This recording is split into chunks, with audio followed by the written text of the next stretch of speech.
Hey, good morning. Tigirlily Gold, Kendra and Krista, good morning. How are you? Really good. First of all, I'm upset and I'm kicking myself because I did not get a chance to see you when you rolled through town at Club Rodeo a while back, and everyone said how great the show was. So next time through, I'm going to make a point of catching you guys.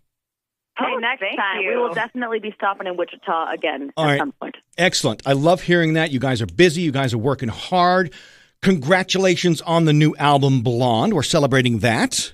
We are celebrating that. It's our debut album, so we're just so excited that it's finally out in the world. We started making this album over 3 years ago now, so it's time for it to be out. And we've been doing this music thing, for over 11 years. So to have our debut album out in the world, you never know if you're going to get that chance, and so it's just really special. Yeah, real proud of you. Of course, Shoot Tequila. Now your latest single climbing the charts. I Try to Ring On. I love that. I want to talk about the cover you did on your new album, Leona Lewis's Bleeding Love. First of all, gave me goosebumps. What a beautiful version of that song. But what inspired you to put that on your album? What inspired you to do a country twist of that song? Yeah, so Kendra and I, we played down on Broadway for 3 years of our lives. So we played those 4-hour cover gigs and made a living off of that. But one of the songs we would do down there was Bleeding Love by Leona Lewis. Mm-hmm. And when we stopped playing Broadway in 2021, we continued to keep that song in the set just because we loved it so much, and it really resonated with a lot of people. So every Tigirlily Gold show we played over the last 5 years, we've been singing that song. Mm-hmm. So we've kind of tweaked it and changed it to fit our voices and fit our country vibe. So at this point, it's part of the show, and our executive producer, Shane McAnally, asked us, he's like, hey, you guys sound so good on that song. Why don't you just cut a version of it? And we were like, you know what? You're right. So it was the 10th addition to the album. It was the last song we cut to put on the record. Let's talk about Shane for just a second. Look, if anybody's going to discover you, you could do worse than Shane McAnally, right? Oh, my gosh. Shane, I mean, I totally think that things in life, are meant to happen the way they are. And we've always been really, really big fans of Shane and his songwriting and producing. And then just the way he takes artists, like Casey Musgraves, Old Dominion, Carly Pierce, he takes an artist and truly just lets them find what is unique about them, the best part of themselves. And so for Shane to be in our corner and to sign us to, his record label, we're signed to his publishing company. He's just been such a big champion in our corner, and we trust him so much when we're choosing songs for a record or he even pitched us a song called Leroy, which is on the record, which we did not write. And he was like, I can only hear y'all doing this.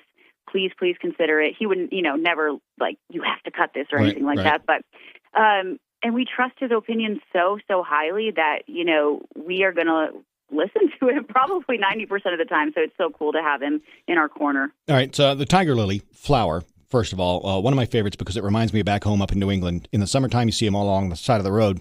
You started as Tigirlily, then went to Tigirlily Gold. Mm-hmm. Now, for me, you've got Madonna, Cher, Beyonce, Rihanna. Why not just keep Tigirlily? What made you put gold on the end of it? Yeah, well, if you look up Tigirlily, there's a lot of things that come up. There's, other bands with a similar name. There's other brands, boutiques. There's a DJ in Australia. So honestly, it was getting a little confusing, so we needed to add gold to just make sure people know us as the country music duo. But people can still call us Tigirlily.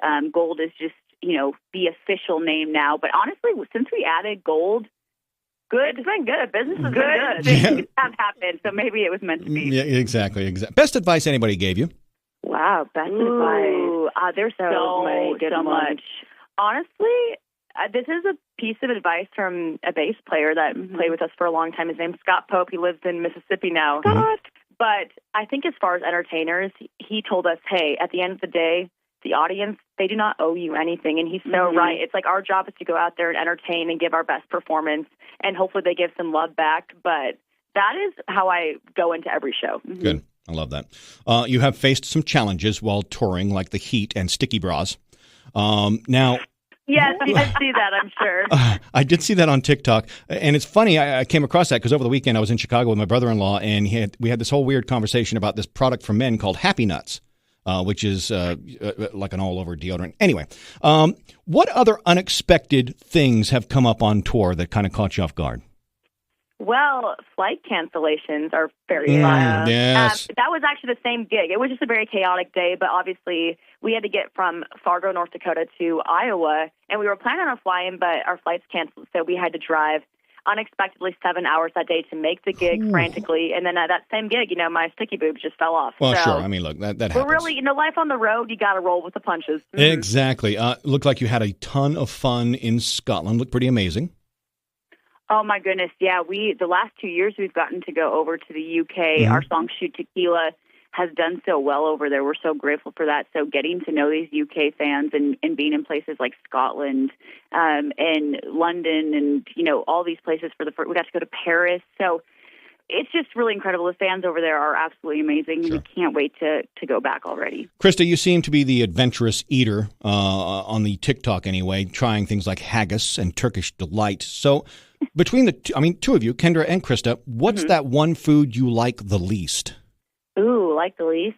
I mean, that haggis was pretty bad. Was it? Haggis was, yeah. It was okay. I think we maybe didn't get it from the best place, to be honest. Yeah. But it was pretty bad. Oh. I don't like black licorice. But we're not Girl, very same. eaters, honestly. Yeah, I'm really picky with my candy because I love candy, like Nerd Gummy Clusters. So I'm particular with my really processed, sugary stuff. Sure. I'm very particular with chicken. Like if it's fake chicken, I can't do it. Yeah, no one wants rubber chicken. What I mean? Yeah. Right. We grew up in North Dakota, so we were very spoiled with like good meat. Sure. Like, I don't know how to say that in a better way. In so many ways. But like hey, look, cows. There's no better way to call it than good meat, girls. I mean, come on. Come on, good meat's good meat. Good meat is good meat. So the Olympics kick off this weekend. If you guys were going to earn a gold medal in something you're really good at other than singing and songwriting, what would it be? Well, I would love to think I could be a gymnast, but there's no way. Krista actually, I would say beach volleyball. Okay. Yeah, Krista was really good at volleyball and track in high school. She was actually really good at triple jump and long jump. Like she placed second at state. Ooh, girl. Those things. And she was like an all-state volleyball player. So I feel like you could kick some butt in those areas. The Olympians, though, obviously way different level. I applaud them. They dedicate their whole lives to this. Yeah. But maybe, Kendra, we could do like synchronized swimming or something. Oh, that'd be fun. That'd be fantastic. Right? Yeah, Little swim cap. Love to see that. Finally, my childhood friend and I have taken a trip to the Dakotas in September. Other than the typical tourist places, what lesser-known attractions should we go see? So North Dakota has a bunch of statues of huge animals. Yeah. So obviously the touristy thing to do is Theodore Roosevelt National Park, which I do recommend that. It's beautiful. You have to go see all the wild animals, the wild horses. Okay. There's actually a wild horse named after us in the park up there called Tigirlily. Shut up. But anyways, you continue. Yeah. So her name is Salem Sue. She's a huge Holstein cow in New Salem, North Dakota. Okay. There's also this thing called the Enchanted Highway where there's just huge kind of sculptures, beautiful things along the highway. I was going to say, we were talking about meat. You have to go to like a tiny little town, Diner, like Napoleon, North Dakota, and go and get some German food, like sliced kikla, nefla soup, some Coogan, and to have the full experience. Yeah, I love it. All right, that's great advice. I'm already ranking a list. And ladies, fun talking with you. Again, congratulations on the brand new album, Blonde, your single. I Try to Ring on Climbing the Charts, and you are on a hot streak. You got a lot of success coming your way, and really great to talk to you. Thank you so much.